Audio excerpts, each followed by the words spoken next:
얼마 전에 전 세계의 이목을 집중시켰던 한 경매가 있었습니다. 회중시계였는데 그 회중시계가 우리 돈으로 약 34억 원 정도에 낙찰됩니다. 회중시계 치고는 꽤 비싼 시계였죠. 그 시계는 약 2시 20분에 시계가 멈춰져 있는 시계였습니다. 그 시계의 주인은 1912년 북대서양을 지나가던 타이타닉호에 타고 있었던 스트라우스라는 그 사람이 지니고 있던 회중시계였습니다. 이 회중시계가 이제 경매에 나온 이 이유는 이렇습니다. 1912년에 타이타닉호가 이제 북대서양을 넘어가던 때 그 배에는 이 스트라우스 부부가 타고 있었습니다. 이들은 유럽 여행을 마치고 뉴욕으로 돌아가던 중이었어요. 이 부부는 당시 백만장자였습니다. 메이시 백화점이라는 이 커다란 백화점을 소유하고 있는 아주 거부였어요. 그래서 아주 특별 대접을 받으면서 이 배를 타고 가던 중이었습니다. 근데 이제 그만 배가 빙산에 충돌을 했고 배가 이제 침몰할 지경에 이르자 배 안은 혼란에 휩싸입니다. 왜냐하면 이 많은 사람들을 태울 만한 구명보트가 부족했기 때문이었어요.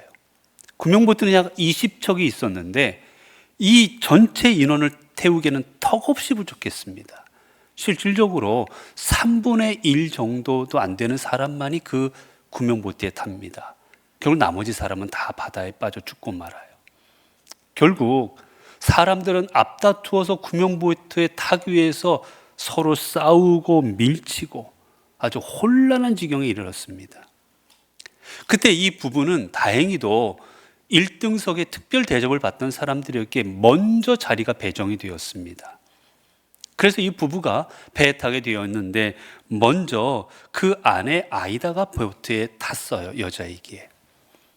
그 다음에 이제 남편이었던 이시도가 그 배에 타려고 하는 순간 이시도의 남편이 탑승을 거절합니다. 이유가 여자와 아이들이 아직 타지 않았다. 아직도 많은 여자와 아이들이 남겨져 있는데 남자인 내가 먼저 탈 수 없다. 아이와 여자들을 먼저 태워라. 승무원들은 난립니다. 지금 이 혼란한 상황 가운데 여자들을 다 태우고 할 겨를이 없습니다. 아이들과 빨리 타고 탈출해야 된다고, 안 된다고 말려요. 그래도 소용이 없습니다. 그런데 여러분, 지금 이 상황은 배가 침몰하는 상황이었기 때문에 아이들과 여자를 태우고 남자들이 탄다는 건 거의 불가능한 일입니다. 그 이시도원은 타지 않겠다고 자신의 자리를 여자와 아이들에게 양보하겠다는 것과 똑같았어요. 그러자 이제 그 안에 타고 있었던 아이다 아내가 일어나서 배 밖으로 나옵니다. 승무원들은 깜짝 놀랍니다. 왜 나가느냐고. 지금 나가면 다시 구명보트에 탈 수 없고 결국 배와 함께 침몰할 거라고 경고합니다. 그때 이 아이다가 사람들에게 이렇게 말합니다. 우리는 수십 년을 함께 살아왔습니다. 남편이 가는 곳이라면 저도 함께 가겠습니다. 우리 남편이 남겠다면 나도 남편과 함께 남겠습니다. 그리고는 배에서 내려서 남편과 함께 갑판에 있는 의자에 앉습니다.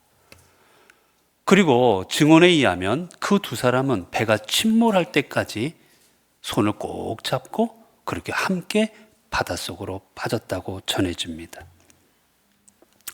그래서 증언은 이렇습니다. 그들은 거대한 파도가 덮치는 순간까지 서로의 손을 놓지 않았습니다. 여러분, 사랑이라는 단어는 감정적인 단어가 결코 아닙니다. 사랑은 떠날 수 있어도 떠나지 않고 사랑하는 사람 곁에 함께 남아 있는 것, 이게 바로 진정한 사랑인 겁니다. 아이다가 자신은 살 수 있었지만 그럼에도 불구하고 함께 남편과 함께 마지막을 하겠다고 한 이게 바로 진정한 사랑인 겁니다. 그리고 이 사랑처럼 하나님께서는 우리 곁에 오시기 위하여 인간의 몸을 입으셨고, 그리고 인간의 몸을 입으신 주님께서는 우리 곁에 오셨고, 그리고 지금까지 임마누엘 하나님으로 함께 하시는 것, 이게 바로 성탄의 신비인 것입니다. 오늘 본문을 보게 되면 예수님께서 마지막 유월절 식사를 하시는 장면입니다. 예수님께서 유월절 식사를 하시면서 제자들에게 주님께서 충격적인 말씀을 하십니다. 오늘 본문에 보게 되면 너희가 다 나를 버리리라.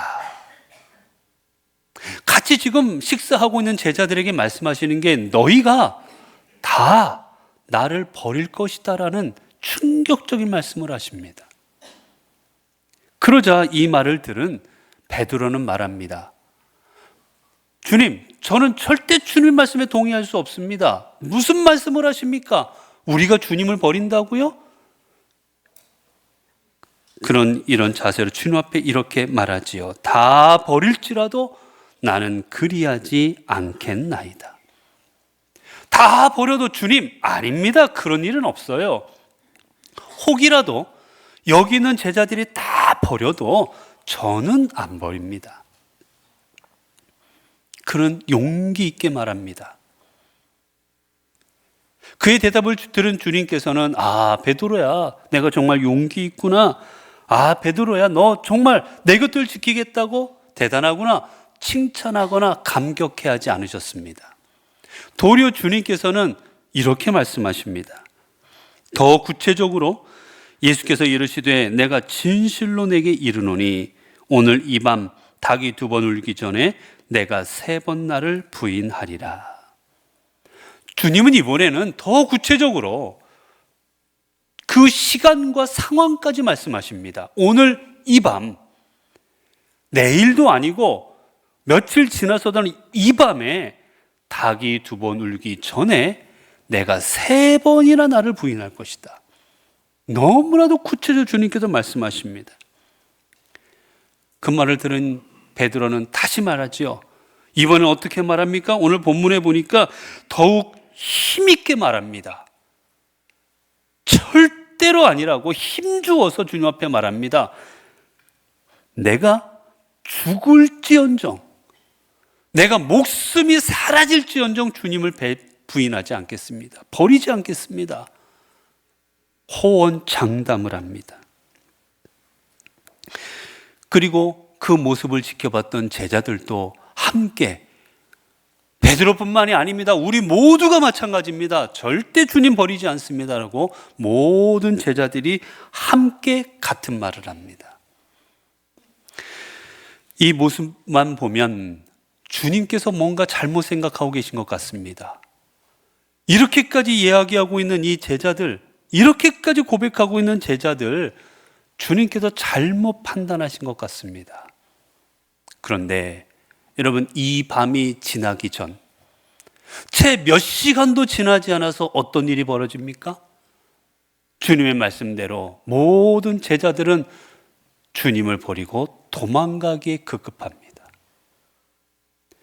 그리고 그처럼 호언장담했던 내가 죽을지언정 주님을 버리지 않겠노라고 힘있게 고백했던 그 베드로는 주님 말씀처럼 닭 2번 울기 전에 3번이나 주님을 부인해 버리고 맙니다.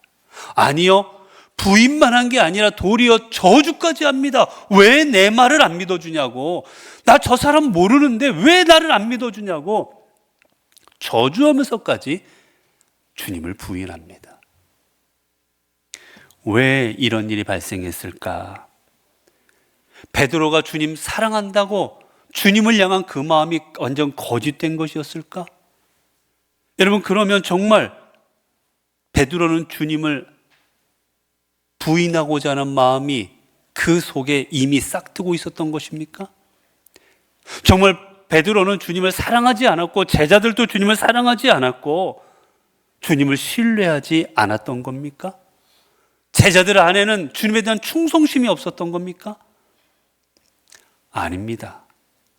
여러분, 제자들은 나름대로 주님을 사랑하고 있었고, 나름대로 주님 앞에 헌신을 다짐했고, 자신들의 헌신과 충성심이 결코 잘못된 것이라고 그들은 의심하지 않고 있었습니다.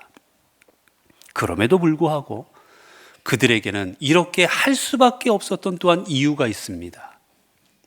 이유가 무엇이냐? 첫 번째는 그들에게는, 특히 베드로에게는 주님에 대한 그 사랑의 마음이 부족했던 것입니다. 여러분, 앞서 말씀드렸던 이 아이다는 충분히 그 배에만 있었으면 살아남을 수 있었습니다. 그리고 실제로 그 구명보트에 탔던 사람들은 다 구조되었습니다. 그럼에도 불구하고 그녀는 생명의 자리에서 나와서 죽을 수밖에 없는 자림을 뻔히 알면서도 그 죽음의 자리로 나아갑니다. 왜 그랬겠습니까? 이유는 오직 하나, 남편에 대한 사랑 때문이었습니다. 남편을 사랑했기에, 내 목숨처럼 남편을 사랑했기 때문이었어요. 내가 죽을지언정, 죽음의 자리에 갈지언정 내 남편을 버릴 수 없다는, 남편과 마지막을 함께 할 것이라는 그 사랑 때문이었던 겁니다. 즉, 죽음의 두려움보다 사랑이 더 컸기 때문이었던 거예요. 여러분, 예수님께서는 이 땅에 인간의 몸을 입고 오셨습니다. 왜? 아프고 고통스럽고 고추장스러운, 왜 하나님 되시는 예수님께서 인간의 몸을 입고 이 땅에 오셨겠습니까? 그리고 인간의 몸을 입으시고 이 땅에 30여 년을 계셨겠습니까? 아니, 게다가 마지막 순간에는 당신의 몸을 십자가에 내어놓으시고 뼈가 으스러지고 온 살이 찢기는 고통 속에서 왜 이 땅의 사람들을 버리지 않으셨겠습니까? 주님께서 그 십자가상에서 단 한마디, 내가 더 이상은 못 참겠노라고, 내 앞에 욕하고 저주하는 저 사람들을 다 쓸어버리라고 말 한마디만 하셨다면 그 앞에 있는 백성들은 다 사라졌을 것이고, 주님은 십자가에서 내려오실 수도 있었을 겁니다. 그러나 주님은 그렇게 하지 않으십니다. 그 고통, 그 죽음의 고통을 온몸으로 다 받으십니다. 여러분, 이유가 무엇이었습니까? 이유는 오직 하나, 우리 이 땅의 사람들을 향한 주님의 사랑 때문이었습니다. 내가 죽지 아니하면, 내가 고통당하지 아니하면, 내가 아픔당하지 아니하면 이 백성을 살릴 길이 없다는 걸 아셨기에 주님께서는 그 고통을 다 감당하셨던 겁니다. 바로 주님의 사랑 때문이었어요, 여러분. 여러분, 그렇습니다.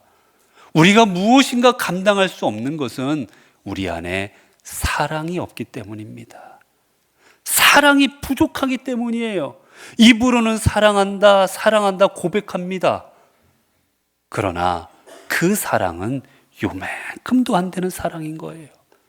깊은 사랑이 아닌 겁니다. 목숨을 내어놓을 만한 그런 큰 사랑이 되지 못하는 거예요. 그렇기 때문에 조그만 일에도 흔들리고 넘어지고 사라져버리고 마는 겁니다.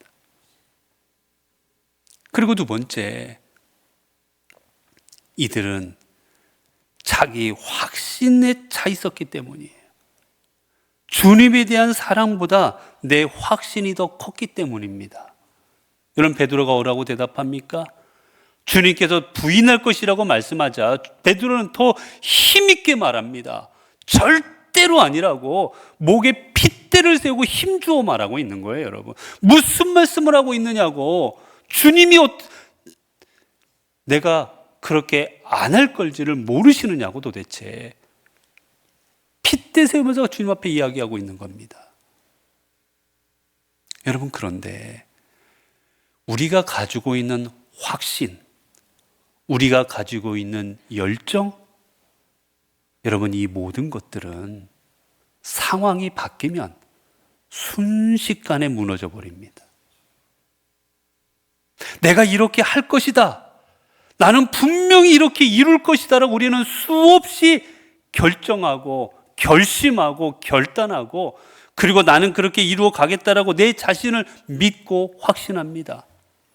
그러나 상황이 조금 바뀌어 버리면 우리는 쉽게 넘어져 버립니다.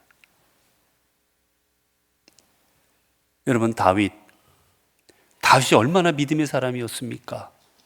여러분, 다윗은 전쟁할 때 늘 하나님 앞에 물었어요. 하나님, 제가 나아갈까요? 하나님, 싸울까요? 하나님, 어떻게 할까요? 그런 모든 삶을 하나님을 의지하며 나아갑니다. 골리앗을 물리칠 때도 하나님께서 말씀하실 때 그 하나님을 의지하고 나아가서 그 적장 골리앗을 물맷돌로 물리칩니다. 그가 이루었던 전쟁의 수많은 승리는 주님으로 인해 얻었던 승리임을 누구보다도 잘 알고 있었습니다.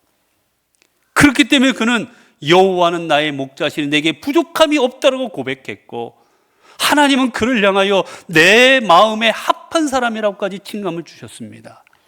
그런데 그가 어떻게 변합니까? 주님 아니면 살아갈 수 없다고 고백했던 다윗이었지만 아리따운 여인을 보는 순간 모든 게 무너집니다. 자신의 백성을 자신의 목숨처럼 사랑했던 이 다윗이 그 여인 하나를 취하려고 온갖 짓을 합니다. 나중에는 자신의 부하들을 자신의 목숨처럼 아꼈던 그 다윗이 자신의 죄를 무마하고자, 은폐하고자 충신 우리아를 죽여버리고 맙니다. 자신의 신념, 자신의 모든 것을 버려버렸던 거예요. 우리가 그렇습니다. 우리가 확신에 찹니다. 나는 교회를 위해, 하나님을 위해 살아갈 거라고, 나는 주님 위해서 목숨 버리겠다고 우리는 늘 그런 자신에 대한 확신을 가지고 나는 그런 사람이라고 생각하며 살아갑니다. 그러나 상황이 조금만 바뀌면 어느새 우리는 가룟 유다가 되어 있고, 어느새 우리는 주님을 부인한 베드로 자리에 서 있는 게 우리인 겁니다.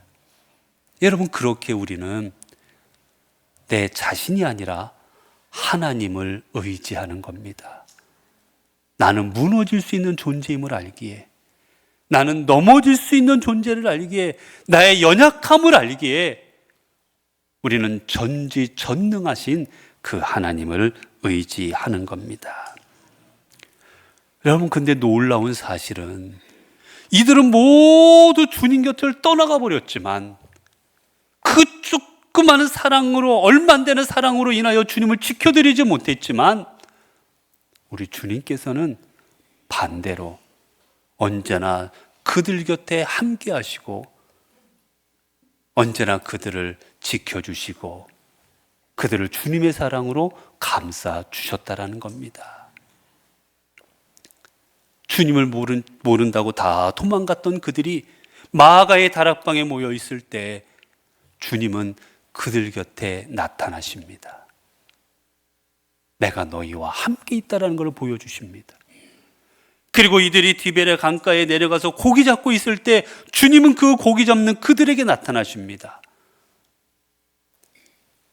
그리고 자신을 부인해버리고 자신을 모른다 했던 그 베드로에게 여러분, 주님께서는 무엇라 물으십니까? 주님은 베드로에게, 얘 베드로야, 너 그 정도밖에 믿음이 안 됐니? 너 그렇게도 용기가 없니? 너 두려움이 그렇게도 컸었니? 그런 거 물어보지 않으십니다. 주님의 물으심은 무엇이었습니까? 베드로에게, 베드로야, 내가 나를 사랑하느냐? 베드로야, 이제 나 모른다 부인하지 않을 정도로 이제 너 그만큼 나 사랑하고 있니? 베드로야, 너 나 버리고 도망가지 않을 정도로, 그 정도로 나 사랑하고 있니? 죽음이 두려워서 다 도망가 버리고 나를 저주하면서까지 부인했던 그 두려움, 이제 너의 사랑으로 이겨낼 수 있겠니? 그 정도의 사랑을 갖고 있느라고 주님께서 묻고 계신 겁니다. 그 물음에 여러분, 베드로는 어떻게 대답합니까? 주여, 주께서 아십니다. 당신께서 아십니다. 이제 제 마음이 어떤지 주님 아시지 않습니까? 그때는 제 사랑이 이만큼밖에 안 됐습니다. 제가 주님을 향한 마음이 이것밖에 되지 않았습니다, 주님. 그런데 이제는 아닙니다. 이제는 제 마음이 주에 대한 사랑으로 채워져 있습니다. 고백하는 거예요. 내가 주를 사랑하나이다. 여러분, 그 고백을 들으신 주님께서 어떻게 하십니까? 그 베드로의 사랑을 확인하셨을 때 그제야 비로소 주님은 말씀하십니다. 내 양을 먹여라.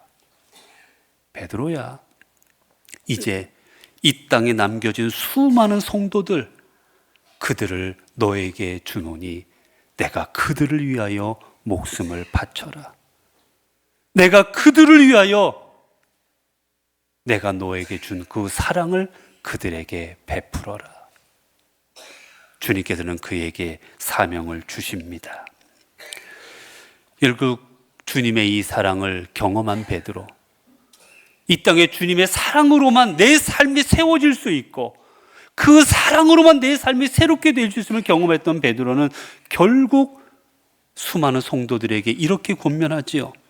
베드로전서 4장 7, 8절에 만물의 마지막이 가까이 왔으니 그러므로 정신을 차리고 근신하여 기도하라. 만물의 마지막이 가까이 왔습니다. 여러분, 정신 똑바로 차리십시오. 사탄이 오는 사자와 같이 여러분을 삼키려고 합니다. 정신은 차리면 안 됩니다. 정신 차리라고 이야기합니다. 그리고 연이어 말합니다.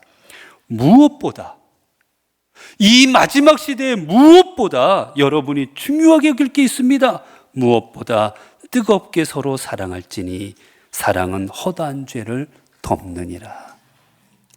여러분, 사랑하십시오. 사랑밖에 없습니다, 여러분. 우리의 인생을 세우고 우리의 인생을 새롭게 하고 우리의 인생의 생명으로 세워줄 건 오직 사랑입니다. 주님의 그 사랑이 우리를 세우셨고 이제 우리도 그 사랑으로 주님을 사랑해야 되고 그 사랑으로 우리의 이웃을 사랑해야 됩니다 라고 베드로가 권면하고 있는 겁니다. 여러분, 그렇습니다. 여러분, 오늘 이 시대에 우리가 살아가면서 믿음 잃지 않고 주님 부인하지 않고 외면하지 않고 도망가지 않고 살아갈 수 있는 방법은 오직 하나, 우리 안에 주님의 사랑을 채우는 겁니다. 그래서 우리 안에 주의 사랑으로 가득가득 채워질 때 그 사랑으로 말미암아 주님을 부인할 수가 없는 겁니다. 여러분, 부모는 어떻습니까? 죽음의 자리일지언정 자녀를 외면하지 않습니다. 내 목숨이 빼앗길지라도, 내가 죽을지라도 내 자녀를 살리기 위해 그 자리에 나아갑니다. 이유는 오직 하나, 자녀를 사랑하기 때문인 거예요. 우리도 우리 안에 주님의 사랑이 충만하게 될 때 우리가 그런 믿음의 모습을 보일 수가 있게 됩니다. 사도 요한의 제자로 잘 알려져 있는 서문학교에 폴리캅이라는 교부가 있었습니다. 이 교부가 이제 복음을 전하다가 박해시대였기에 잡혀오게 됩니다. 근데 잡아와서 보니 이 서문학교의 지도자라, 이 지도자를 없애면 된다고 해서 잡아왔는데 잡아와서 보니 86세나 되는 머리가 하얀 노인입니다. 이 노인을 죽여서 뭐 할 정도일까 하는 정도의 그 노인인데, 그래서 총독이 말합니다. 내가 살려줄 테니까 내가 믿는 예수를 부인해라. 그럼 내가 너 살려주겠다. 그러자 폴리캅이 이렇게 이야기했다고 합니다. 내가 86년 동안 그분을 섬겨왔지만 그분은 한 번도 나를 저버리신 적이 없는데, 그런데 내가 어떻게 나의 왕이시오 구주이신 그분을 욕하고 외면할 수가 있겠습니까? 단 한 번도 나를 외면하지 않은 그분인데 어떻게 내가 그분을 외면합니까? 라고 대답합니다. 그러자 화가 난 총독이 주님을 부인하지 않으면, 예수 그리스도를 부인하지 않으면 화형에 처하겠다고 경고합니다. 위협합니다. 그러자 이 폴리카브는 말합니다. 당신은 잠시 타담할 불을 가지고 나를 위협하는데, 그런데 당신은 왜 영원한 심판과 처벌의 불은 깨닫지 못하고 있습니까? 더욱 화가 난 이제 총독은 화형에 처하라고 넘겨버립니다. 병사들이 폴리캅을 기둥에 묶고 이제 불을 붙이라는 그 순간 폴리캅은 이렇게 기도했다고 전해집니다. 오늘 이 시간 성령의 불멸 안에서 영과 육이 영원한 생명의 부활을 얻고 순교자가 되게 하여 주신 것 감사합니다. 주님, 저를 받아 주옵소서. 그리고 마지막을 맞이했다고 합니다. 여러분, 폴리캅이 마지막 순간, 그 화형에 처해지는 순간까지 주님을 모른다 부인하거나 외면하지 않을 수 있었던 이유가 무엇입니까? 나를 향한 86년 내 삶에 부어진 그 주님의 사랑, 그 주님의 은혜가 얼마나 큰지를 깨달았기에 마지막 죽음의 위협의 순간에서도 폴리캅은 주님을 부인하지 않을 수가 있었던 것입니다. 사랑하는 성도 여러분, 성탄절은 주님께서 우리를 위해 이 땅에 오신 위대한 사랑의 사건입니다. 주님은 우리를 사랑하시사 이 땅에 오셨고, 우리를 사랑하신 그 주님은 우리와 함께 하셨고, 우리를 위해 십자가를 지셨고, 그리고 지금도 성령님으로 우리와 함께하고 계십니다. 그 주님께서 우리에게 물으십니다. 너는 나를 사랑하느냐? 나를 부인하지 않을 정도로 나를 사랑하고 있느냐? 나를 버리고 도망가지 않을 정도로 나를 사랑하고 있느냐? 주님은 이 시간도 묻고 계십니다. 우리가 진정 주님을 사랑하고 우리 안에 주님의 사랑으로 충만해질 때 우리는 주님을 부인하지 않을 것이고, 우리가 진정 주님의 사랑으로 충만할 때 주님을 떠나지 않을 것이기 때문입니다. 그리고 우리가 그 주님을 사랑하는 마음으로 살아갈 때 그 사랑으로 우리는 또한 이웃을 사랑하게 될 것이고, 그때 우리는 비로소 온전한 그리스도인으로 서게 되어질 것입니다. 기도하겠습니다. 은혜로우신 하나님, 주님께서는 베드로에게 내가 나를 부인하리라 말씀하실 때 베드로는 절대로 그렇지 않겠다고 고백했습니다. 내가 죽을지언정 그렇지 않겠다고 고백했지만, 그러나 그가 주님에 대한 사랑이 아닌 그저 열정과 확신만으로 대답했을 때 그는 주의 말씀대로 주님을 3번이나 부인하는 자리에 서고 말았습니다. 다른 사람은 버릴지라도 나는 버리지 않겠다고 절대 죽을지언정 주를 부인하지 않겠다 했던 그 고백은 헛된 맹세가 되고 말았습니다. 이제 우리는 주님이 우리를 사랑하신 것처럼 우리도 주님에 대한 그 사랑을 품고 주를 부인하지 않고 주를 증거하는 삶의 자리에 서게 하옵소서. 그래 우리의 삶의 자리가 주님을 증거하는 자리가 되고 주님의 복음을 전하는 자리가 되고 주님의 사랑과 은혜가 넘쳐나는 믿음의 자리가 되게 하옵소서. 우리 주 예수 그리스도 이름으로 기도드리옵나이다. 아멘.